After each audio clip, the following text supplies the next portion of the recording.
మోడీ కూటమిని గద్దె దించుదాం, దేశాన్ని కాపాడుకుందాం, కార్పొరేటర్లకు ఊడిగం చేస్తున్న బీజేపీ కూటమిని గద్దె దింపాలని బీజేపీ వినాశకర విధానాలకు నిరసనగా రాజమండ్రిలో కార్మికులు, రైతులు భారీగా ర్యాలీ చేశారు. స్థానిక కోటిపల్లి బస్టాండ్ నుంచి మెయిన్ రోడ్డు మీదుగా కోటగుమ్మం వరకు ఈ ర్యాలీ జరిగింది. గత 10 ఏళ్ల కాలంలో మోడీ ప్రభుత్వం అనుసరిస్తున్న కార్మిక, కర్షక, ఉద్యోగ, ప్రజా వ్యతిరేక విధానాలను నిరసిస్తూ 11 కేంద్ర కార్మిక సంఘాలు, 500 రైతు సంఘాలతో ఏర్పడిన సంయుక్త కిసాన్ మోర్చా, మధ్యతరగతి ఉద్యోగ సంఘాలు సెక్టోరియల్ సమ్మె, పారిశ్రామిక సమ్మె, గ్రామీణ బంద్ చేయాలని సంయుక్తంగా పిలుపునిచ్చాయి. ఈ పిలుపులో భాగంగా కోటిపల్లి బస్టాండ్ వద్దనున్న హెడ్ పోస్ట్ ఆఫీస్ నుండి శ్యామల సెంటర్, మెయిన్ రోడ్డు మీదుగా కోటగుమ్మం వరకు ర్యాలీ నిర్వహించారు. ఈ ర్యాలీలో కార్మికులు, రైతులు పెద్ద ఎత్తున పాల్గొన్నారు. సభలో ఏఐటీయూసీ జిల్లా కన్వీనర్ కె రాంబాబు, ఐఎఫ్టియు జిల్లా నాయకులు ఏవి రమణ మాట్లాడుతూ మోడీ ప్రభుత్వం అధికారంలోకి వచ్చాక కార్పొరేటర్లకు లక్షల కోట్ల రూపాయలు దోచిపెట్టారని, ఎన్నికల బాండ్ల ద్వారా చట్టబద్ధం చేసి 6,500 కోట్ల రూపాయలు కార్పొరేటర్ల నుండి విరాళాలుగా పొందారని, దానికి ప్రతిఫలంగా కార్పొరేటర్లకు కావాల్సిన చట్టాలు, విధానాలు రూపొందించి దేశ సంపదను మొత్తం కట్టబెట్టిందని విమర్శించారు. సిఐటియు, ఏఐటియుసి, ఎస్ఎఫ్ఐ, అంగన్వాడీ సంఘాల నాయకులు పాల్గొన్నారు. 10 ఏళ్ల కాలంగా దేశంలో అధికారంలో ఉన్నటువంటి మోడీ ప్రభుత్వం భారతదేశ సంపదని కార్పొరేట్లకి అప్పనంగా దోచిపెట్టారు.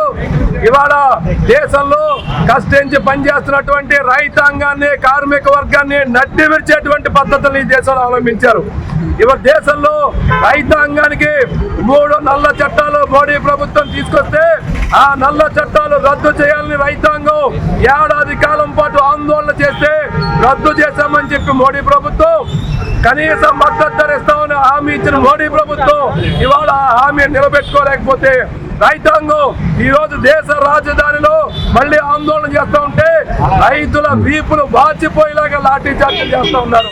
ప్రపంచంలో నిషేధించినటువంటి బుల్లెట్లను పట్టుకొచ్చి ఇక్కడ రైతాంగం మీద ఆ బుల్లెట్ని మోడీ ప్రభుత్వం ప్రయోగిస్తూ ఉంది. దాంతోపాటు ఇవాళ రైతాంగాన్ని తీవ్రమైన అణిచివేతకు గురి చేస్తోంది మోడీ ప్రభుత్వం. మరోపక్క కార్మిక వర్గం సాధించుకున్నటువంటి చట్టాలని యాజమాన్యాలకి, కార్పొరేట్లకి తాకట్టు పెట్టింది మోడీ ప్రభుత్వం. అందుకనే ఈ రోజు దేశవ్యాప్తంగా మోడీ ప్రభుత్వాన్ని గద్దెదించుదాం, దేశాన్ని కాపాడుకుందాం నినాదంతో దేశంలో కార్మిక వర్గం, రైతాంగం, ప్రజానీకం పెద్ద ఎత్తున ఇవాళ రోడ్ల మీదకి వచ్చిన పరిస్థితి ఉంది.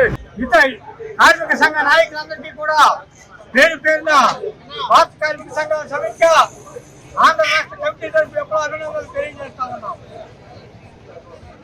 ఈ దేశాన్ని 10 సంవత్సరాలు మోడీ గారు అధికారంలో వచ్చారు. వారు మతం ముసుగులో కార్పొరేటీకరణ చేస్తూ ఈ దేశాన్ని కార్పొరేట్గా బలంగా పెట్టుకునేటువంటి ఏజెండాను తీసుకున్నారు. అందులో క్రమంగానే పరిశ్రమలు ప్రైవేటీకరణ,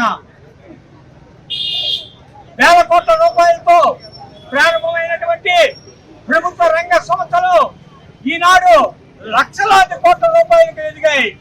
వాటిని కేవలం అతి తక్కువ వేల కోట్లకే కార్పొరేట్లకు కట్టబెట్టడానికి చూపుతూ ఉన్నారు. అందులో ఒక భాగం మన విశాఖ ఉక్కు కర్మాగారం. లక్షల కోట్ల రూపాయలు విలువ చేసే విశాఖ ఉక్కు కర్మాగారాన్ని కేవలం 6,000 కోట్లకు కంపెనీ కాపాడడానికి ఒక ప్రయత్నం జరుగుతూ ఉంది. దీన్ని సుమారుగా మనం దాదాపు సంవత్సరం పై నుంచి మనం దాని మీద ఉద్యమం చేస్తా ఉన్నాం.